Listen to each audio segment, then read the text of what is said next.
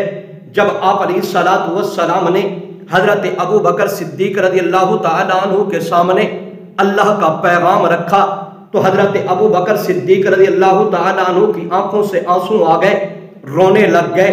فرمایا کہ یا رسول اللہ صلی اللہ علیہ وسلم، اللہ رب العزت کو میرا جواب بھی عنایت فرما دیجئے کہ اے اللہ، آپ نے تو یہ کچھ بھی امتحان نہیں لیا، آپ علیہ الصلوۃ والسلام کی محبت کے اندر میرے ٹکڑے ٹکڑے ہو جائیں تو ابو بکر تو اس حالت میں بھی راضی ہے۔ تو میں عرض یہ کر رہا تھا کہ حضرت ابو بکر صدیق ہوں، حضرت سیدنا عمر بن خطاب رضی اللہ تعالیٰ عنہ، حضرت سیدنا عثمان رضی اللہ تعالیٰ عنہ ہوں، حضرت سیدنا علی المرتضیٰ رضی اللہ تعالیٰ عنہ ہوں، یا دیگر صحابہ کرام رضی اللہ عنہم اجمعین ہوں، مال کی ضرورت پڑی دین اسلام کے لیے تو حضرات صحابہ کرام رضی اللہ عنہم اجمعین نے اپنا مال پیش کر دیا۔ مال دینے میں ہچکچاہٹ نہیں، مال دینے کے اندر کنجوسی نہیں ہے، مال پیش کرتے ہیں۔ حضرت سیدنا عثمان ابن عفان رضی اللہ تعالی عنہ کو دیکھ لیجئے، آپ علیہ الصلوۃ والسلام ایک جنگ کے موقع پر چندے کی اپیل کرتے ہیں۔ حضرت سیدنا عثمان ابن عفان رضی اللہ تعالی عنہ کے بارے میں آتا ہے، اٹھے عرض کرنے لگے یا رسول اللہ صلی اللہ علیہ وسلم، 100 اونٹ سامان کا لدا لدایا میں اسلام کے لیے پیش کرنا چاہتا ہوں، اللہ کے راستے میں دینا چاہتا ہوں۔ آپ علیہ الصلوۃ والسلام نے دوبارہ چندے کی اپیل کی، یہی حضرت سیدنا عثمان رضی اللہ تعالی عنہ ہیں، کھڑے ہو گئے، یا رسول اللہ صلی اللہ علیہ وسلم 200 اونٹ سامان کے لدے لدائے میں آپ کی خدمت میں پیش کرنا چاہتا ہوں۔ آپ علیہ الصلوۃ والسلام نے تیسری مرتبہ جب چندے کی اپیل کی تو یہی حضرت عثمان رضی اللہ تعالی عنہ کھڑے ہوئے، عرض کرنے لگے یا رسول اللہ صلی اللہ علیہ وسلم 300 اونٹ سامان کے لدے لدائے آپ کی خدمت میں پیش کرنا چاہتا ہوں۔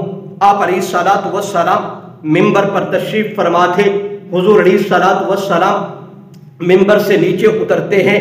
آپ علیہ الصلوۃ والسلام نے حضرت سیدنا عثمان رضی اللہ تعالی عنہ کو فرمایا، اے عثمان، آج کے بعد اگر تو کوئی غلطی کرے گا تو تیری یہ غلطی تجھے نقصان نہیں پہنچائے گی۔ پھر یہی قافلہ جس کے لیے آپ علیہ الصلوۃ والسلام چندے کی اپیل کر رہے تھے، یہی لشکر، یہی جماعت، یہی قافلہ جب میدان جہاد میں روانہ ہونے لگا تو حضرت سیدنا عثمان رضی اللہ تعالی عنہ نے پھر اس وقت 1000 درہم یا دنانیر آپ علیہ الصلوۃ والسلام کی خدمت میں پیش کرتے ہیں، اور آپ علیہ الصلوۃ والسلام نے اس وقت حضرت سیدنا عثمان رضی اللہ تعالی عنہ کے بارے میں فرمایا، ما ضر عثمان ما عمل بعد اليوم، آج کے بعد اگر کوئی عثمان غلطی کرے گا تو وہ غلطی حضرت عثمان کو نقصان نہیں پہنچائے گی۔ آج کے بعد عثمان کوئی غلطی کرے گا تو اللہ رب العزت اس کی غلطی کو غلطی نہیں لکھیں گے بلکہ غلطی کو نیکی میں تبدیل کر دیں گے۔ تو یہ چند صحابہ کے واقعات میں نے آپ حضرات کے سامنے رکھے کہ دین اسلام پر مال لٹانے کا وقت آیا تو حضرات صحابہ کرام رضی اللہ عنہم اجمعین پیچھے نہیں ہٹے۔ پورے صحابہ کی یہی داستان ہے، ایک صحابی اپنے دین کے لیے اپنا مال قربان کرنے کے لیے تیار ہے۔ اگر گھر کے اندر مال نہیں ہے تو ساری رات یہودیوں کی مزدوری کر کے صبح کو جو کھجوریں مزدوری کے طور پر ملتی ہیں وہ کھجوریں بھی حضور علیہ الصلوۃ والسلام کی خدمت میں پیش کر دیتے ہیں۔ تو میں عرض کر رہا تھا دین اسلام پر مال خرچ کرنے کا وقت آیا تو صحابہ کرام رضی اللہ عنہ اجمعین نے اپنا مال دین اسلام پر خرچ کر دیا۔ اسی طریقے سے جسمانی قربانی کی ضرورت پڑی تو وہاں بھی صحابہ کرام رضی اللہ عنہ اجمعین پیچھے نہیں ہٹتے۔ چند واقعات میں آپ حضرات کے سامنے رکھنا چاہتا ہوں، یہی دین اسلام کے لیے حضرت سیدنا بلال رضی اللہ تعالی عنہ نے کس طرح تکلیفیں برداشت کی ہیں۔ 22 سال تک امیہ بن خلف کے یہ غلام رہے۔ آپ علیہ الصلوۃ والسلام کے نبوت کے اعلان کرنے سے قبل آپ علیہ الصلوۃ والسلام کے حسن اخلاق کو دیکھ کر حضرت بلال رضی اللہ تعالی عنہ آپ علیہ الصلوۃ والسلام کے گرویدہ بن جاتے ہیں۔ آپ علیہ سے دوستی لگا لیتے ہیں، لیکن جب آپ علیہ نے نبوت کا اعلان کیا، مکہ کی دھرتی پہ آپ علیہ نے توحید کی دعوت آگے چلائی، تو حضرت بلال رضی اللہ تعالیٰ عنہ کا آقا کافر ہے، بت پرستی کے اندر مبتلا ہے، لات و منات عزا کی عبادت کرتا ہے، 360 کو پوجتا ہے، نہ 361 ہے نہ 359 ہے۔ آقا کیا ہے، زندگی بسر کر رہا ہے بت پرستی کی، لیکن بلال رضی اللہ تعالیٰ عنہ یہ غلام ہے۔ جب آپ علیہ السلام کی دعوت بلال کی طرف پہنچتی ہے تو حضرت بلال رضی اللہ تعالیٰ عنہ نے کلمہ پڑھ لیا، دامن نبوت سے وابستہ ہو گئے، ایک اللہ رب العزت کی عبادت کرنے لگ گئے۔ تو جس وقت ان کے آقا امیہ بن خلف کو پتہ چلتا ہے تو امیہ بن خلف نے طرح طرح کے حضرت بلال پر ظلم ستائے، حضرت بلال رضی اللہ تعالیٰ عنہ کو تکلیفیں پہنچائیں۔ حضرت بلال رضی اللہ تعالیٰ عنہ نے تمام تکلیفوں کو برداشت کیا، حضرت بلال رضی اللہ تعالیٰ عنہ نے ماریں کھائیں، لیکن کلمہ نہیں چھوڑا۔ احد احد کا ترانہ حضرت بلال رضی اللہ تعالیٰ عنہ کی زبان مبارک پر جاری رہا۔ یہی حضرت بلال رضی اللہ تعالیٰ عنہ ہیں کہ حضرت بلال رضی اللہ تعالیٰ عنہ کو کتنے تکلیفیں پہنچی ہیں۔ یہی حضرت بلال رضی اللہ تعالیٰ عنہ ہیں کہ ایک دن یہی امیہ بن خلف آیا اور اس نے آ کر کہا، پتہ یہی چلا ہے کہ تم نے لات منات عزا کی عبادت چھوڑ دی ہے، تم نے محمد الرسول اللہ صلی اللہ علیہ وسلم کے خدا کی عبادت شروع کر دی ہے۔ تو اس وقت حضرت بلال رضی اللہ تعالیٰ عنہ کی زبان پر یہی الفاظ تھے، ہاں میں نے تو اس کی عبادت شروع کر دی، جس نے زمین و آسمان کو پیدا کر دیا، میں نے تو اس کی عبادت شروع کی ہوئی ہے کہ جس نے ساری کائنات کو سجایا بنایا، میں تو اس کی عبادت کرتا ہوں کہ جس ذات نے مجھے پیدا کیا ہے، میں تو اس ذات کی عبادت کرتا ہوں کہ جو ذات سورج مشرق سے نکالتی ہے مغرب کی طرف غروب کرتی ہے۔ یہی امیہ بن خلف ہے، حضرت بلال رضی اللہ تعالی عنہ پر تشدد کرتا ہے۔ یہی امیہ بن خلف ہے، حضرت بلال رضی اللہ تعالی عنہ کے گلے کے اندر رسی کو ڈال کر مکہ کی گلیوں میں چھوٹے چھوٹے بچے گھسیٹتے ہیں، لیکن حضرت بلال رضی اللہ تعالی عنہ نے جسمانی تکلیف کو برداشت کیا، آپ علیہ السلام کے کلمے کو نہیں چھوڑا۔ آپ علیہ السلام جو دین لے کر آئے، حضرت بلال رضی اللہ تعالی عنہ نے اس دین کو نہیں چھوڑا۔ حضرت عمر بن عاص رضی اللہ تعالی عنہ فرماتے ہیں کہ حضرت بلال رضی اللہ تعالی عنہ کو جس تپتی ریت پر لٹایا جاتا تھا، اگر اس ریت پر گوشت کا ٹکڑا رکھ دیا جائے تو گوشت کا ٹکڑا بھی بھن سکتا ہے، یہ کیفیت تھی۔ لیکن حضرت بلال رضی اللہ تعالی عنہ جسمانی تکلیف کو برداشت کر لیتے ہیں، امیہ بن خلف کے کیا ہے ظلم و ستم کو برداشت کر لیتے ہیں، لیکن کلمہ نہیں چھوڑتے۔ جسمانی تکلیف برداشت کر لی، لا الہ الا اللہ محمد الرسول اللہ کو نہیں چھوڑا، آپ علیہ السلام کے لائے ہوئے دین کو نہیں چھوڑا۔ یہی حضرت بلال رضی اللہ تعالی عنہ ہے، 22 سال تک امیہ بن خلف کے غلام رہے۔ آخر کار حضرت ابو بکر صدیق رضی اللہ تعالی عنہ نے بلال رضی اللہ تعالی عنہ کو امیہ سے خرید کر آزاد کر دیا۔ تو گرامی قدر سامعین، میں یہ عرض کر رہا تھا کہ جسمانی تکلیفیں برداشت کرنی پڑی، حضرات صحابہ کرام نے برداشت کی ہے، لیکن لا الہ الا اللہ کو نہیں چھوڑا، کلمے کو نہیں چھوڑا، دین اسلام کو نہیں چھوڑا۔ وہ دیکھو حضرت ابو فقیہ رضی اللہ تعالی عنہ کو کہ ان کی پسلیاں توڑی گئیں، یہی ابو فقیہ رضی اللہ تعالی عنہ ہے، یہ بھی امیہ بن خلف کے غلام ہیں۔ ابو امیہ بن خلف نے تشدد کیا، حضرت ابو فقیہ رضی اللہ تعالی عنہ نے تشدد کو برداشت کیا، جسمانی تکلیف کو برداشت کیا۔ یہی امیہ بن خلف کا بیٹا ہے جس کا نام ہے صفوان۔ صفوان نے حضرت ابو فقیہ رضی اللہ تعالی عنہ کی گردن کو دبا لیتا ہے، زبان باہر نکل آتی ہے اور صفوان کہتا ہے کہ اے ابو فقیہ، آپ کا پتہ چلا ہے کہ تم نے محمد الرسول اللہ کے خدا کو مان لیا، اس کی اطاعت و فرما برداری میں لگ گئے ہو، میرے باپ کو تم رب مانتے نہیں ہو۔ تو حضرت ابو فقیہ رضی اللہ تعالیٰ عنہ نے جواب میں کیا کہا، میں تو اس کی عبادت کرتا ہوں جس نے زمین و آسمان کو پیدا کیا، میں تو اس کی عبادت کرتا ہوں جو سورج مشرق سے نکالتا ہے مغرب کی طرف غروب کرتا ہے، میں آپ علیہ الصلوۃ والسلام کی دعوت کو نہیں چھوڑ سکتا، میں لا الہ الا اللہ کو نہیں چھوڑ سکتا۔ حضرت ابو فقیہ رضی اللہ تعالی عنہ نے جسمانی تکلیفوں کو برداشت کیا، اپنی پسلی توڑوا بیٹھے، لیکن دین اسلام کو نہیں چھوڑا، لا الہ الا اللہ کو نہیں چھوڑا۔ یہی حضرت ابو فقیہ رضی اللہ تعالی عنہ ہیں کہ جن کو حضرت بلال رضی اللہ تعالی عنہ نے خریدا اور ان کو بھی آزاد کر دیا۔ تو میں یہ عرض کر رہا تھا، صحابہ کرام رضی اللہ عنہ اجمعین نے مالی قربانی پیش کرنی پڑی تو پیچھے نہیں ہٹے، مالی قربانی بھی پیش کی ہے۔ اگر جسمانی قربانی کی ضرورت پڑی تو حضرات صحابہ کرام رضی اللہ عنہ اجمعین نے کیا ہے جسمانی قربانی بھی پیش کی ہے۔ وہ دیکھو مکہ کی دھرتی پہ ایک صحابی ہے حضرت خالد رضی اللہ تعالی عنہ، انہوں نے اسلام قبول کیا، باپ کو بھی پتہ نہیں اور اس کے بھائیوں کو بھی پتہ نہیں۔ جس وقت باپ کو پتہ چلا میرا بیٹا خالد کلمہ پڑھ گیا ہے، میرا بیٹے خالد نے کلمہ پڑھ لیا، اور اسی وقت اس نے اپنے بیٹوں کو اور خود تلاش کرنے میں نکلا۔ حضرت خالد رضی اللہ تعالی عنہ چھپ گئے لیکن کلمہ نہیں چھوڑا، وہ تلاش کرتے کرتے آخر حضرت خالد رضی اللہ تعالی عنہ کو تلاش کر لیا۔ تو اس نے حضرت خالد رضی اللہ تعالی عنہ سے پوچھا، پتہ یہ چلا ہے کہ جن کی ہم عبادت کرتے چلے آ رہے ہیں ان کی عبادت تم نے چھوڑ دی ہے، تم نے محمد الرسول اللہ صلی اللہ علیہ وسلم کے خدا کی عبادت شروع کر دی ہے۔ آپ علیہ الصلوۃ والسلام جو کلمہ جو دین لے کر آئے ہیں اس دین کو، اس کلمے کو تم نے اپنے سینے سے لگا لیا ہے۔ حضرت خالد رضی اللہ تعالیٰ عنہ نے جواب میں کیا فرمایا؟ کہنے لگے، ہاں ابا جان، ہاں میرے بھائیوں، میں نے کلمہ پڑھ لیا ہے، دین اسلام کو میں نے قبول کر لیا ہے، لات منات عزا کی عبادت کرنے کے لیے میں تیار نہیں ہوں، میں تو اپنے رب کی عبادت کرتا ہوں جس رب نے ساری کائنات کو بنایا اور سجایا، جو مشرق سے سورج نکالتا ہے مغرب کی طرف غروب کرتا ہے۔ اسی وقت حضرت خالد رضی اللہ تعالیٰ عنہ کے والد کے ہاتھ کے اندر ایک لکڑی تھی، ان کے والد کا نام احیحہ ہے، تو انہوں نے لکڑی ہاتھ میں رکھی ہوئی تھی۔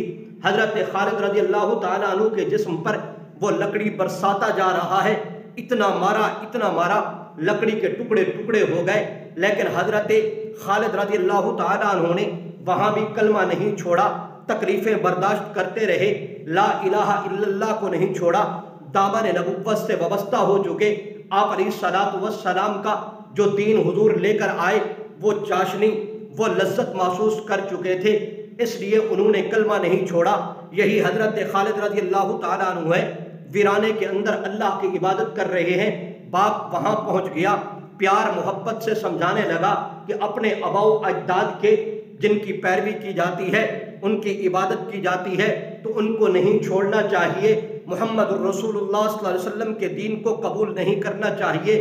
تو وہاں بھی حضرت خالد رضی اللہ تعالیٰ عنہ نے یہی جواب میں فرمایا ابا، میں آپ علیہ الصلوۃ والسلام کے لائے ہوئے دین کو نہیں چھوڑ سکتا، میں آپ کے آباء و اجداد جن کی عبادت کرتے چلے آ رہے ہیں، لات منات عزا، ان کو چھوڑ سکتا ہوں، حضور کو نہیں چھوڑ سکتا۔ حضور علیہ الصلوۃ والسلام جو کلمہ لے کر آئے ہیں، میں اس کلمہ کو بھی نہیں چھوڑ سکتا۔ وہاں بھی اس نے تشدد کیا۔ حضرت خالد رضی اللہ تعالیٰ عنہ کو باپ نے کہا، آج کے بعد تجھے کھانا نہیں ملے گا، آج کے بعد تجھے پانی نہیں ملے گا۔ تو حضرت خالد رضی اللہ تعالیٰ عنہ نے کیا فرمایا کہ میرے رب نے کیا ہے رزق کی ذمہ داری اٹھائی ہے، رزق دینے والا میرا رب ہے، آپ نہیں ہے۔ آپ کھانا بند کر دیں گے تو کیا ہوا، آپ پانی بند کر دیں گے تو کیا ہوا، میرا رب مجھے رزق عطا کرے گا۔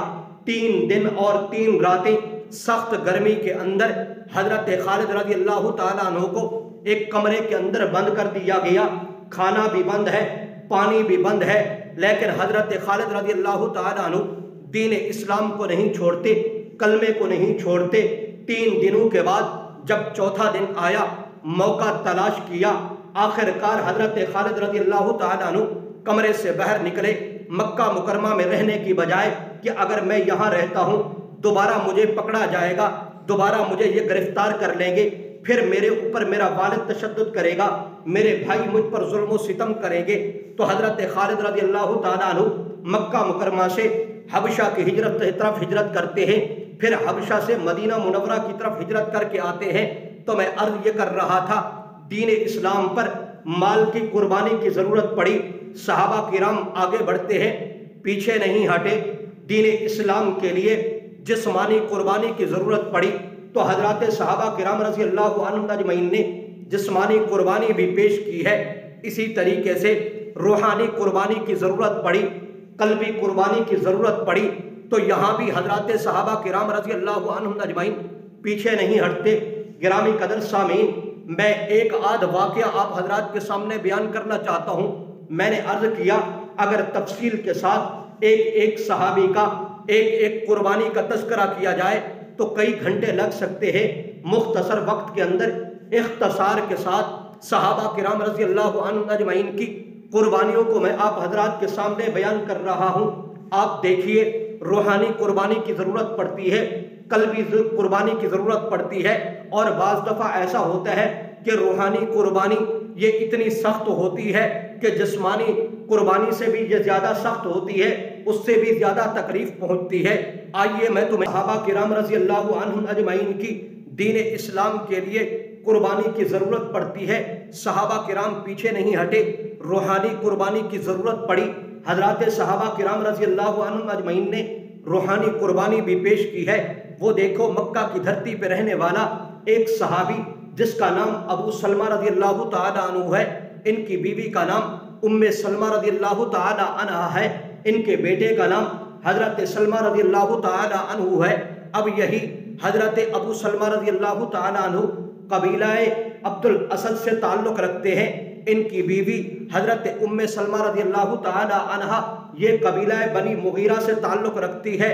اب دیکھیے، مکہ کی دھرتی پہ جب انہوں نے دیکھا ہمیں طرح طرح کی تکلیفوں کے اندر مبتلا کیا جا رہا ہے، ہم پر تشدد کیا جا رہا ہے، اب یہاں کی تکلیفیں ہم برداشت نہیں کر سکتے، تو حضرت ابو سلمہ رضی اللہ تعالی عنہ اپنی اونٹنی کو کھڑا کرتے ہیں، اونٹنی پر اپنے بیٹے حضرت سلمہ رضی اللہ تعالی عنہ کو بٹھاتے ہیں، اپنی بیوی حضرت ام سلمہ رضی اللہ تعالی عنہا کو سوار کرتے ہیں، نکیل پکڑتے ہیں، رسی اونٹنی کو پکڑ کر اب یہ چلے ہیں مدینہ منورہ کی طرف۔ حضور علیہ الصلوۃ والسلام کی ہجرت سے تقریباً 1.25 سال پہلے کی بات ہے، جس وقت یہ روانہ ہونے لگے تو ان کی بیوی حضرت ام سلمہ رضی اللہ تعالی عنہا کے خاندان یعنی قبیلہ بنی مغیرہ کو پتہ چلتا ہے کہ یہ چلا ہے مدینہ کی طرف، اب یہ بچی تو ہماری ہے، یہ خاتون تو ہمارے خاندان سے تعلق رکھتی ہے۔ انہوں نے اونٹنی کا گھیرا کر لیا، انہوں نے گھیراؤ کر لیا اور حضرت ابو سلمہ رضی اللہ تعالی عنہ سے اونٹنی بھی چھین لیتے ہیں، ان کی بیوی اور بچے کو بھی چھین لیتے ہیں۔ کہتے ہیں اے ابو سلمہ، اگر تو مکہ چھوڑ کر مدینہ کی طرف جانا چاہتا ہے تو اکیلے تجھے جانا پڑے گا، ہماری بچی کو لے کر تجھے نہیں جانا پڑے گا، ہم اس کو نہیں جانے دیں گے۔ اب یہ بچی کو چھینتے ہیں۔ اتنے میں حضرت ابو سلمہ رضی اللہ تعالی عنہ کا جو خاندان تھا یعنی قبیلہ بنی عبد الاسد، ان کو جب پتہ چلا کہ انہوں نے ہمارے نوجوان کی بیوی کو ان کے خاندان والوں نے چھین لیا تو وہ دوڑتے ہوئے آئے۔ انہیں پتہ چلا کہ بچہ تو ان کے پاس ہے، تو چھینا جھپٹی کے اندر وہ اپنی طرف حضرت سلمہ کو کھینچتے ہیں، یہ اپنی طرف کھینچتے ہیں، حتیٰ کہ حضرت سلمہ رضی اللہ تعالی عنہ کی حالت یہ تھی کہ ان کا بازو ان کا اکھڑ گیا، ان کا بازو جسم سے الگ ہو گیا اور موت تک بازو سیدھا نہیں ہوا۔ انہوں نے کہا اگر تم نے اپنی بچی بنی مغیرہ والوں کو کہا لے لی ہے تو یہ بچہ قبیلہ بنی عبد الاسد سے تعلق رکھتا ہے، یہ بچہ ہم دینے کے لیے تیار نہیں۔ اب ذرا غور کیجئے کہ حضرت ام سلمہ رضی اللہ تعالی عنہا یہ اپنے قبیلہ بنی مغیرہ کے پاس ہیں اور حضرت سلمہ رضی اللہ تعالی عنہ یہ اپنے خاندان قبیلہ عبد الاسد والوں کے پاس ہیں، اور حضرت ابو سلمہ رضی اللہ تعالی عنہ یہ مدینہ منورہ کے اندر پہنچ گئے ہیں۔ تو تین بندوں کی ایک سال کی جدائی ہے۔ بیوی کی حالت یہ ہے شوہر سے جدا ہے، بیوی کی حالت یہ ہے اپنے بچے سے جدا ہے۔ اسی طریقے سے حضرت ام سلمہ رضی اللہ تعالی عنہا کے بارے میں آتا ہے، گھر کے باہر ایک ٹیلے پر بیٹھ کر روزانہ روتی تھی، بیٹے کی جدائی کی وجہ سے، شوہر کی جدائی کی وجہ سے پورا سال روتی رہی۔ بیٹا ماں سے جدا ہے، شوہر اپنی بیوی سے جدا ہے۔ 1 سال کے بعد یہی ان کی بیوی یعنی حضرت ابو سلمہ رضی اللہ تعالی عنہ کی بیوی حضرت ام سلمہ رضی اللہ تعالی عنہا گھر کے باہر ایک ٹیلے پر بیٹھ کر جب یہ رو رہی تھی تو انہی کے قبیلہ یعنی قبیلہ بنی مغیرہ کا ایک آدمی کا وہاں سے گزر ہوا تو اسے ترس آیا، اپنے قبیلے کے بڑے بڑے لوگوں کو جمع کرتا ہے، جمع کر کے کہا اللہ کے بندے تمہیں کیا ہو گیا؟ ہمارا قبیلہ تو بڑا شریف قبیلہ ہے، ہمارے قبیلے کے لوگ تو کسی پر ظلم کرتے نہیں ہیں، 1 سال کا عرصہ ہو گیا ہے روزانہ یہی خاتون گھر سے باہر ٹیلے پر بیٹھ کر اپنے بچے کی جدائی کی وجہ سے، اپنے شوہر کی جدائی کی وجہ سے یہ روتی ہے، تو میرا مشورہ یہی ہے اس خاتون کو آزاد کر دیا جائے تاکہ یہ اپنے بچے کے پاس اپنے شوہر کے پاس جائے۔ فیصلہ ہوا، حضرت ام سلمہ رضی اللہ تعالی عنہا کو قبیلے والوں نے آزاد کر دیا، تو اس وقت حضرت ابو سلمہ رضی اللہ تعالی عنہ کے قبیلے والوں کو پتہ چلا کہ ان کی بیوی کے خاندان والوں نے ان کی بیوی کو آزاد کر دیا، تو اسی وقت قبیلہ عبد الاسد والوں نے بھی حضرت ابو سلمہ رضی اللہ تعالی عنہ کے بیٹے حضرت سلمہ رضی اللہ تعالی عنہ کو آزاد کر دیا۔ ماں اپنے بیٹے کو لیتی ہے، اونٹنی پر سوار ہوتی ہے، 1 سال کی جدائی ہے، اب یہ اونٹنی پر سوار ہو کر سفر مکہ سے کرتے ہیں، مدینہ منورہ کی طرف جا رہے ہیں۔ راستے میں ایک شخص ملتا ہے جس کا نام حضرت عثمان بن طلحہ ہے، ابھی تک انہوں نے اسلام قبول نہیں کیا تھا، فتح مکہ کے موقع پر انہوں نے اسلام قبول کیا تھا۔ یہ شخص بڑا رحم دل تھا، انہوں نے دیکھا ایک خاتون، ایک چھوٹا سا بچہ سواری پر سوار ہو کر مدینہ کی طرف ان کا رخ ہے، تو پوچھا کہاں چلے ہو؟ انہوں نے کہا مدینہ کی طرف چلے ہیں۔ تو حضرت عثمان بن طلحہ ایک خاتون کو، ان کے بچے سلمہ کو مدینہ منورہ کے اندر چھوڑ کے آتے ہیں۔ تو میں نے کہا روحانی قربانی پیش کرنی پڑی، صحابہ کرام رضی اللہ عنہ اجمعین نے پیش کی ہے۔ یہاں حضرت ابو سلمہ رضی اللہ تعالی عنہ، ان کی بیوی ام سلمہ رضی اللہ تعالی عنہا، ان کا بیٹا حضرت سلمہ رضی اللہ تعالی عنہ 1 سال کی جدائی برداشت کرتے ہیں۔ بیوی اپنے شوہر سے جدا، شوہر اپنی بیوی سے جدا، بیٹا اپنی ماں سے جدا، بیٹا اپنے باپ سے جدا، 1 سال تک روحانی قربانی دین اسلام کے لیے پیش کرتے ہیں۔ یہ کوئی معمولی بات نہیں ہے، آؤ میں تمہیں لے چلتا ہوں۔ وہ دیکھو ایک صحابیہ حضرت خنسہ رضی اللہ تعالی عنہا ہیں، 4 جوان بیٹے ہیں۔ آج میں اور آپ ذرا غور تو کریں، ایک خاتون کے 4 بیٹے ہوں، جوانی کو پہنچ گئے ہوں، صحت مند ہوں، تو ماں کی یہ خواہش ہوتی ہے کہ میرا بیٹا باہر جائے کمانے کے لیے، دین اسلام کے لیے اپنے بیٹے کو پیش کرنے کے لیے۔ آج کی ماں تیار نہیں ہے، 4 جوان بیٹے ہیں، تو ماں کی یہ خواہش ہوتی ہے ایک بیٹا امریکہ چلا جائے، دوسرا بیٹا برطانیہ چلا جائے، تیسرا بیٹا سعودیہ چلا جائے، چوتھا بیٹا جرمنی چلا جائے۔ مقصد کیا ہے؟ دنیا کی محبت ہمارے دلوں میں بیٹھ گئی ہے۔ مقصد کیا ہے؟ ہم نے دنیا سے لگاؤ لگا رکھا ہے۔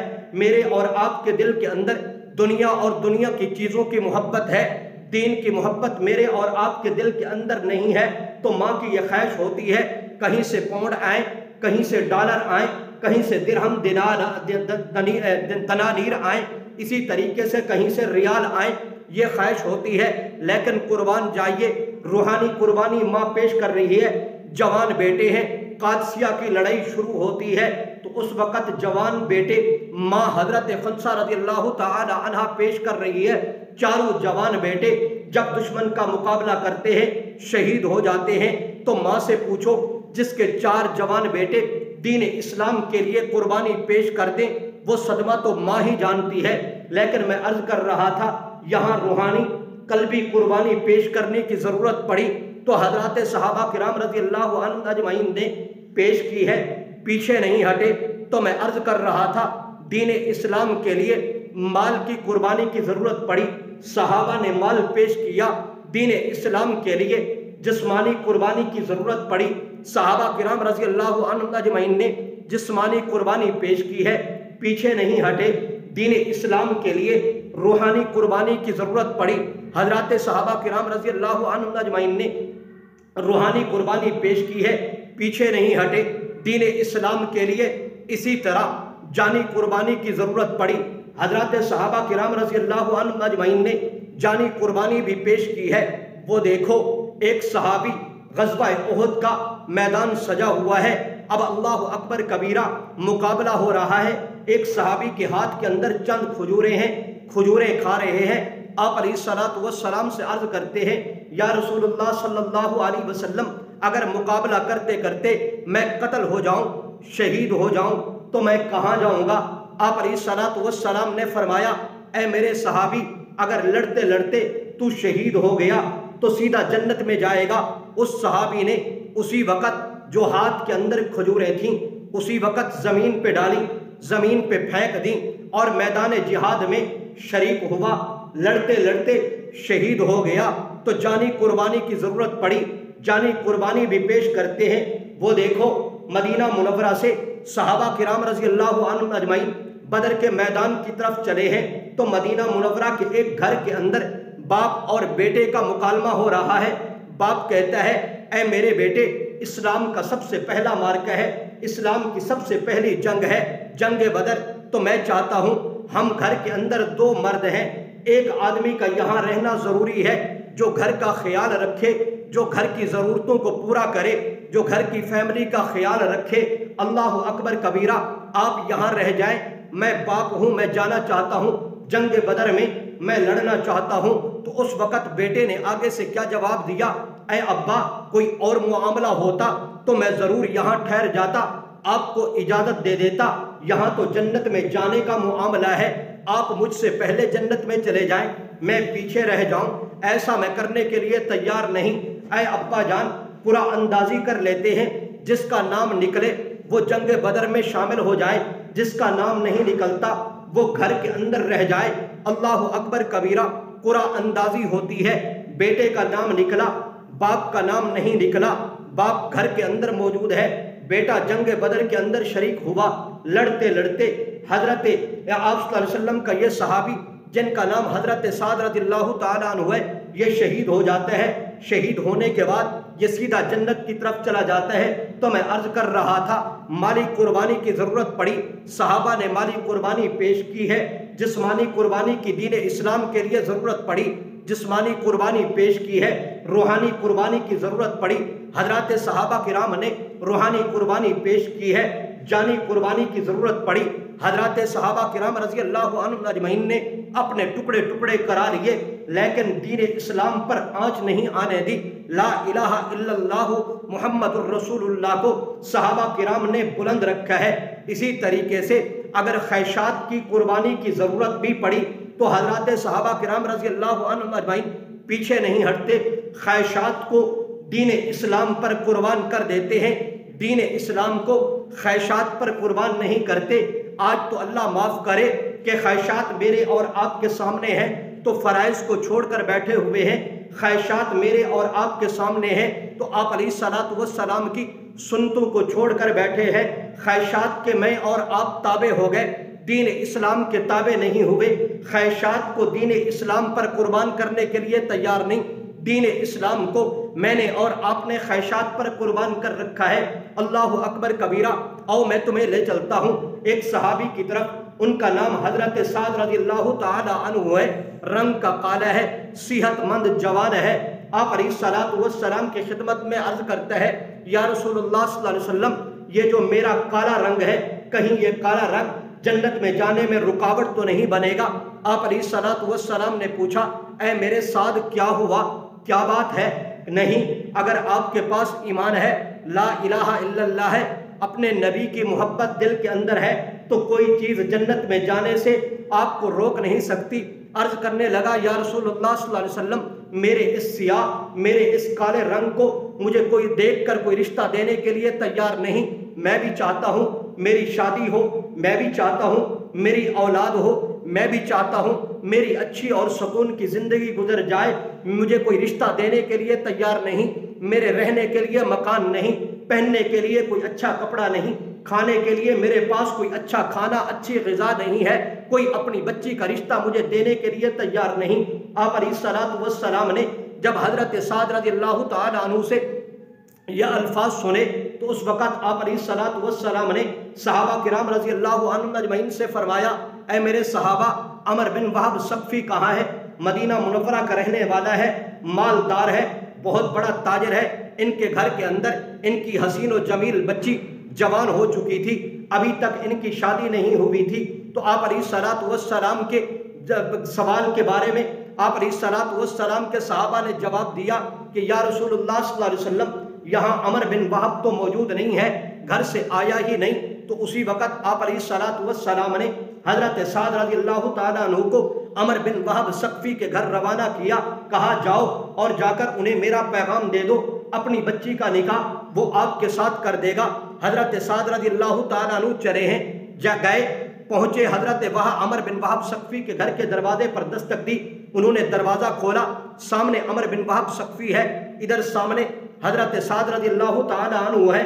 عمر بن وہب ثقفی نے پوچھا ارے سعد کیا کرنے آئے ہو، کس مقصد کے لیے آئے ہو؟ تو حضرت سعد رضی اللہ تعالیٰ عنہ نے کیا فرمایا، مجھے تو آپ صلی اللہ علیہ وسلم نے بھیجا۔ کس مقصد کے لیے بھیجا؟ حضور علیہ الصلوۃ والسلام نے فرمایا اپنی بیٹی کا نکاح سعد کے ساتھ کر دو۔ جب اس نے یہ الفاظ سنے اس کے پاؤں کے نیچے سے تو زمین نکل گئی، اس نے کہا واہ واہ کالے رنگ کا مالک، بڑا تو خوش نصیب ہے، تو یہی چاہتا ہے کہ میں اپنی بیٹی کا نکاح تجھ سے کر دوں، بڑا تو چلاک ہے، کبھی بھی ایسا نہیں کروں گا، حسین و جمیل لڑکی تیرے نکاح میں دوں، کبھی میں ایسا کرنے کے لیے تیار نہیں۔ حضرت سعد رضی اللہ تعالیٰ عنہ واپسی کا سفر کرتے ہیں۔ اب وہ بچی جو جوان گھر کے اندر بیٹھی ہوئی تھی، اس نے جب یہ آواز سنی تو اپنے بابا سے کہتی ہے اے بابا آپ کو کیا ہو گیا؟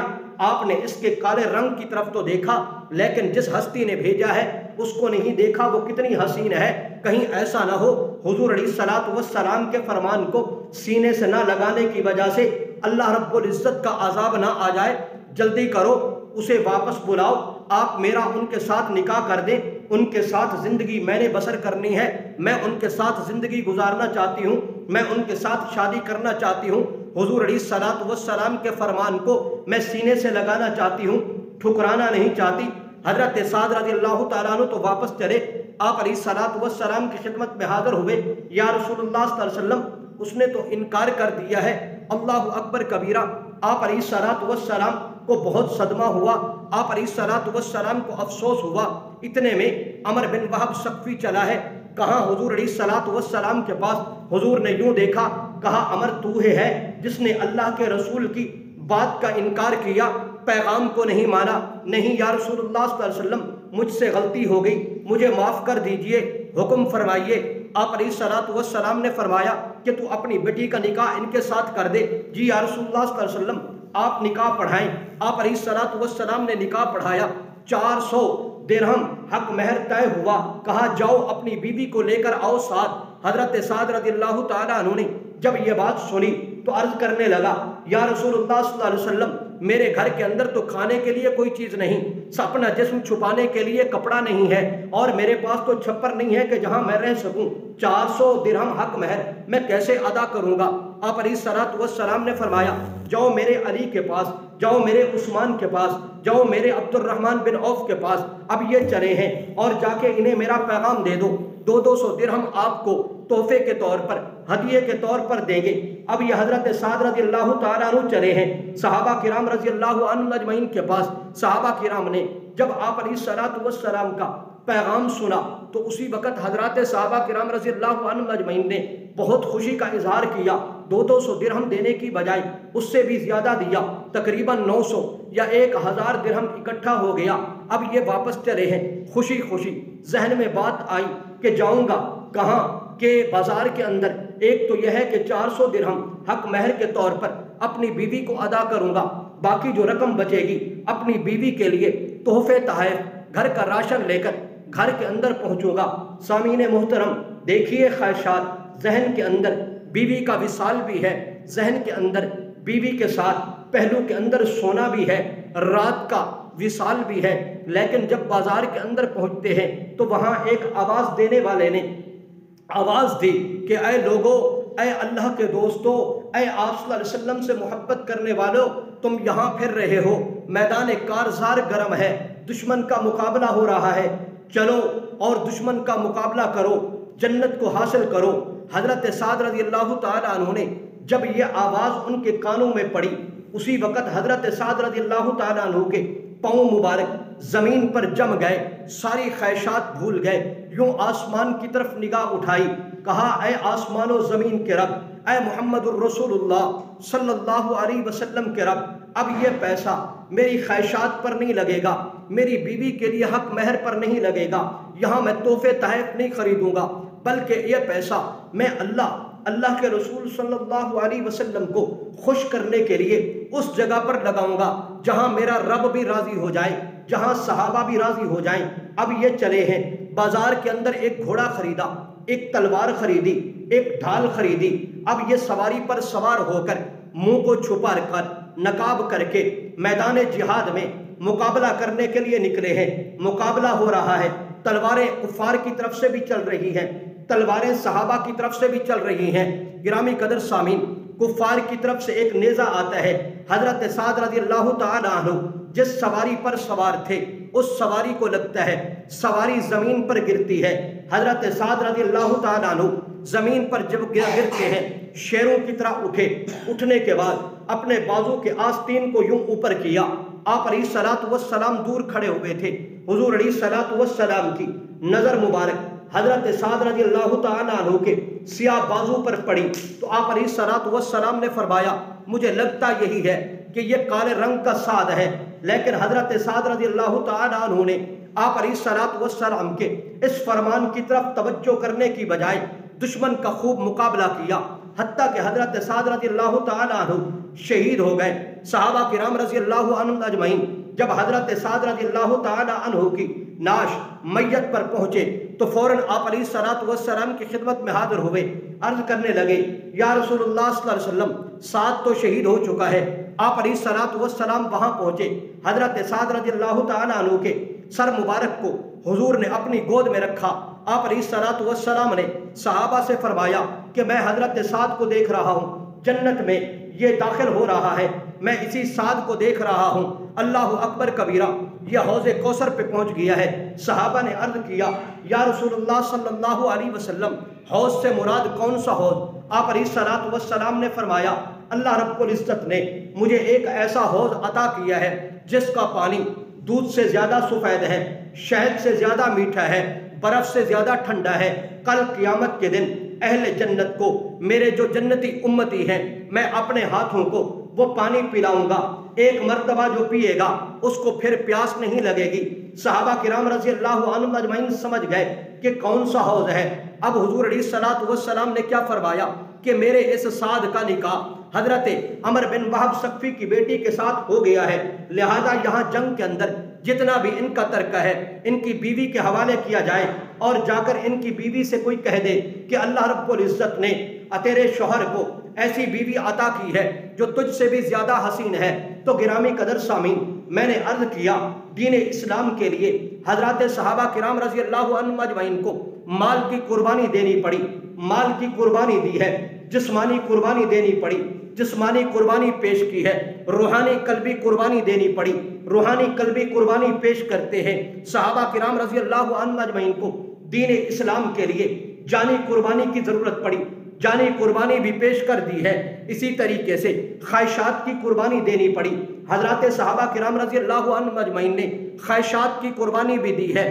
جب یہ قربانیاں دی ہیں تو مکہ مکرمہ کی دھرتی سے اٹھنے والی یہ دعوت پوری دنیا کے اندر پھیل گئی۔ تو میں عرض کر رہا تھا کہ آج چاروں طرف آپ نظر دوڑائیں تو مسلمانوں کا ٹھاٹھے مارتا ہوا سمندر آپ کو نظر آئے گا۔ کوئی ملک ایسا نہیں، کوئی شہر ایسا نہیں، کوئی قصبہ ایسا نہیں، کوئی علاقہ ایسا نہیں، کوئی بستی ایسی نہیں کہ جس کے اندر اسلام نہ پھیلا ہو، مسلمان نہ ہوں۔ وجہ کیا ہے؟ صحابہ کرام رضی اللہ عنہم اجمعین کے دلوں کے اندر دین کی محبت تھی۔ صحابہ کرام رضی اللہ عنہم اجمعین اللہ رب العزت کی رضا، آپ صلی اللہ علیہ وسلم کی اطاعت کے حصول کو حاصل کرنے کا ایک جذبہ تھا۔ صحابہ کرام رضی اللہ عنہم اجمعین کے دلوں کے اندر آخرت کا خوف تھا۔ دین اسلام کے لیے اگر ہم نے قربانی نہ پیش کی تو کہیں ایسا نہ ہو کل قیامت کے دن اللہ کی طرف سے ہماری گرفت ہو جائے۔ صحابہ کرام رضی اللہ عنہم اجمعین کے دلوں کے اندر جنت کی نعمتوں کو حاصل کرنے کی تمنا تھی۔ صحابہ کرام رضی اللہ عنہم اجمعین کے دلوں کے اندر ذمہ داری کا احساس تھا، تو انہوں نے دین اسلام کے لیے اپنا سب کچھ قربان کر دیا۔ آج دین اسلام کے مجھے اور آپ کو اپنی ماں کی گود کے اندر ملا ہے، کلمہ مجھے اور آپ کو ماں کی گود کے اندر ملا ہے۔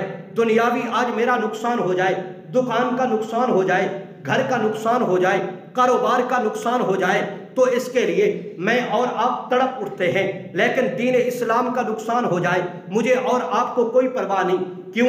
دین اسلام کی میرے اور آپ کے دلوں میں قدر نہیں ہے، دین اسلام کی میرے اور آپ کے دلوں کے اندر محبت نہیں ہے، جنت کی نعمتوں کو حاصل کرنے کی میرے اور آپ کے اندر تمنا نہیں ہے، اللہ کی گرفت کیا ہے کا ڈر میرے اور آپ کے دلوں کے اندر ہے نہیں، ذمہ داری کا میرے اور آپ کے دلوں کے اندر احساس نہیں ہے۔ دین اسلام کے لیے قربانیاں دینی پڑتی ہیں۔ آج تو میں اور آپ مال خرچ کرنا تو دور کی بات ہے، آج میں اور آپ دین اسلام کے لیے پسینہ بہانے کے لیے بھی تیار نہیں۔ تو دین اسلام جب بھی ترقی کرتا ہے، دین اسلام جب بھی پھیلتا ہے، مسلمان جب بھی پھیلتے ہیں، کفر جب بھی مغلوب ہوتا ہے، وہ اس وجہ سے ہوتا ہے کہ جب مسلمان اٹھے دین اسلام کے لیے قربانی پیش کرے۔ تو میں عرض کر رہا تھا صرف مال قربان کرنے سے دین ترقی نہیں کرتا، جسمانی قربانی پیش کرنے سے صرف دین ترقی نہیں کرتا، صرف روحانی قربانی پیش کرنے کی وجہ سے دین ترقی نہیں کرتا، صرف جانی قربانی پیش کرنے سے دین ترقی نہیں کرتا، صرف خواہشات کی قربانی دینے سے دین ترقی نہیں کرتا۔